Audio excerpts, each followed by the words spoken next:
बहुत देर तक प्रतीक्षा करने के बाद बारिश के बीच आखिरकार हमें भी बड़े हनुमान जी के दर्शन करने का सौभाग्य प्राप्त हो ही गया। नमस्कार दोस्तों, कैसे हैं आप सब। उम्मीद करता हूं कि आप सब बहुत अच्छे होंगे। तो आज मैं आपको लेकर चलने वाला हूं तीर्थराज प्रयागराज की एक बेहद खास यात्रा पर। इस ब्लॉग में आप त्रिवेणी संगम, माँ गंगा का अद्भुत नज़ारा, प्रयागराज के खूबसूरत जगह और अंत में बड़े हनुमान जी के दर्शन भी करूँगा। तो इसीलिए आप लोगों से एक छोटी सी विनती है, इस वीडियो को आखिर तक ज़रूर देखें और हो सकता है कि वीडियो के मध्यम में ही सही, लेकिन आपको दर्शन कराऊंगा, आपके मन को उनके भव्य दर्शन करके शांति जरूर मिलेगी। चलिए बिना किसी देरी के शुरू करते हैं आज का यह पावन और यादगार सफर। जय बजरंगबली, जय गंगा। तो दोस्तों, हमारी आज की यात्रा शुरू हो चुकी है। रास्ते में चारों तरफ हरियाली, खुले मैदान और प्रकृति का खूबसूरत नज़ारा देखने को मिल रहा है। और सच कहूं तो सफ़र जितना लंबा था उतना यादगार भी था। ऐसे शांत और खूबसूरत रास्तों पर सफ़र करने का अपना एक अलग ही मज़ा है। कभी हरियाली, कभी खुला आसमान और ठंडी हवा, पूरा सफ़र मन को सुकून देने वाला था। फाइनली गाइस, अब हम पहुंच चुके हैं उस ओवरब्रिज पर जहां से माँ गंगा का अद्भुत दृश्य दिखाई देता है। ऊपर से बहती हुई गंगा जी को देखना सच में एक अलग ही अनुभव है। जितना सुंदर यह नज़ारा कैमरे में दिख रहा है, असल में उससे भी कई गुना ज़्यादा ये मनमोहक भी है। और जैसे ही हमने प्रयागराज में प्रवेश किया, सबसे पहले यहाँ की खूबसूरती ने हमारा स्वागत किया। सड़क के किनारे बनी भव्य मूर्तियाँ इस शहर की कला और संस्कृति की एक अलग ही पहचान है। बोलो निषाद राज की। थोड़ी दूर आगे बढ़ने पर हमारी नज़र श्रृंगवीरपुर के महान राजा निषाद राज के भव्य प्रतिमा पर पड़ी। उनकी प्रतिमा को देखकर मन अपने आप श्रद्धा और सम्मान से भर गया। निषाद राज अपनी सच्ची मित्रता, सेवा और त्याग के लिए सदियों से याद किए जाते हैं। उनके आदर्श आज भी हम सभी को प्रेरणा देती है। मैं भी निषाद समाज से हूँ, इसीलिए अपने महान पूर्वज की प्रतिमा को देखकर मेरे लिए यह पल और भी ज़्यादा गर्व और सम्मान का एहसास कराने वाला था।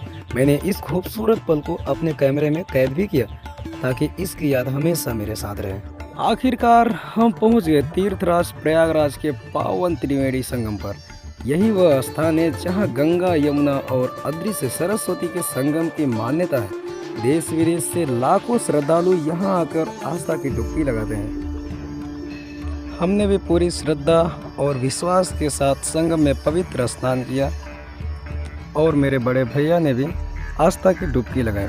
यह पल हमारे लिए सिर्फ एक यात्रा नहीं, बल्कि जीवन भर याद रहने वाली एक आध्यात्मिक अनुभूति बन गया। संगम के आसपास की छोटी छोटी दुकानें भी यहाँ की रौनक बढ़ा रही थी। गंगा जल, प्रसाद और पूजा की सामग्री के साथ हर तरफ आस्था का सुंदर माहौल दिखाई दे रहा था।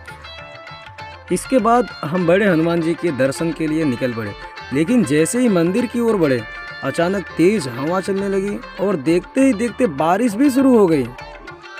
कुछ ही पलों में हम पूरी तरह से भीग गए, लेकिन मन में बस एक ही इच्छा थी, किसी भी तरह बड़े हनुमान जी के दर्शन करने का। बारिश लगातार हो रही थी, फिर भी श्रद्धालुओं की आस्था जरा भी कम नहीं हुई। हर कोई भीगते हुए भी धैर्य के साथ अपनी बारी का इंतजार कर रहा था।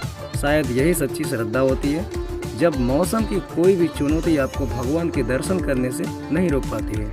बहुत देर तक प्रतीक्षा करने के बाद बारिश के बीच आखिरकार हमें भी बड़े हनुमान जी के दर्शन करने का सौभाग्य प्राप्त हो ही गया। पर उस पल मन को जो शांति और सुकून मिला, उसे शब्दों में बयां करना बहुत ही मुश्किल है, नामुमकिन है। आखिरकार हमें बड़े हनुमान जी के दर्शन करने का सौभाग्य मिला। मन में जो इच्छा लेकर आए थे वह पूरी हो गई। उस पल दिल को एक अलग ही सुकून और शांति महसूस हुई। दर्शन करने के बाद ऐसा लगा जैसे सारी थकान और बारिश में भीगने की परेशानी एक पल में ख़त्म हो गई। बड़े हनुमान जी का आशीर्वाद लेकर हमने अपने इस यादगार सफ़र को दिल में संजो लिया। अब हमारी प्रयागराज की यह खूबसूरत यात्रा अपने अंतिम पड़ाव की ओर बढ़ रही थी। ढेर सारी यादें और भगवान का आशीर्वाद लेकर हम वापस अपने घर की ओर निकल पड़े। इस सफ़र ने हमें सिर्फ खूबसूरत नज़ारे ही नहीं दिए, बल्कि आस्था, शांति और जीवन भर याद रहने वाला अनमोल पल दिए। अगर आपको हमारा यह प्रयागराज ब्लॉग पसंद आया हो तो वीडियो को लाइक करें, शेयर करें और हाँ, मेरे इस फेसबुक पेज को फॉलो कर लें। और अगर आप यूट्यूब पर देख रहे हैं तो उसको सब्सक्राइब करना तो बिल्कुल भी मत भूलिए। तो मिलते हैं अगले ब्लॉग में एक नए सफ़र के साथ। तब तक के लिए आपको जय सिया राम, जय गंगा मैया, जय बजरंगबली।